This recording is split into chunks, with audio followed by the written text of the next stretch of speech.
ನೋಡಿ ಮೇಡಮ್, ನಾನು 30 ವರ್ಷದಿಂದ ಇಲ್ಲೇ ಕೆಲಸ ಮಾಡ್ತಿರೋದು ನರ್ತಕ ಥಿಯೇಟ್ರಿಗೆ. ಒಂದು ಪಿಕ್ಚರ್ ಒಂದೇ ಲ್ಯಾಂಗ್ವೇಜ್ಗೆ ಬರ್ತಿತ್ತು ಮೊದಲು. ಹಿಂದಿ ಅಂದ್ರೆ ಹಿಂದಿ ಇದೆ, ತೆಲುಗು ಅಂದ್ರೆ ತೆಲುಗು, ಕನ್ನಡ ಅಂದ್ರೆ ಕನ್ನಡ. ಈಗ ಅವ್ರು ಏನು ಮಾಡಕತ್ತಾರೆ, ನಮ್ಮ ಕನ್ನಡ ಪಿಕ್ಚರ್ ಹೊರತೆ ಬೆಳಕತ್ತಿದೆ ಹಿಂದಿ ಅವ್ರದ್ದು ತೆಲುಗುರಿಂದ. ಇವ್ರು ಡಬ್ ಮಾಡ್ತಾರೆ, ಕನ್ನಡ ಮಾಡಿ ಬಂದಗಳು ಈಗ ಪಿಕ್ಚರ್ಗೆ ಬರಲ್ಲ ಜನಗಳು.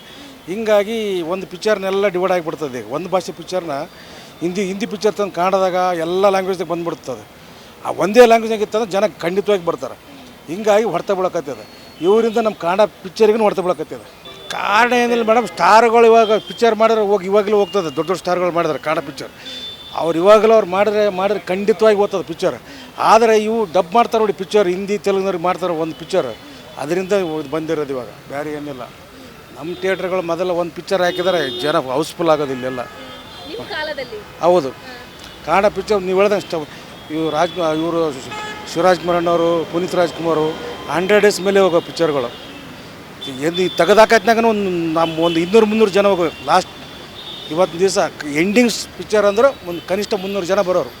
ಇವತ್ತು ಪಿಕ್ಚರ್ ನಾವು ತೆಗಿತೀವಂದ್ರೆ ಆ ಥರ ಆಗಿದೆ.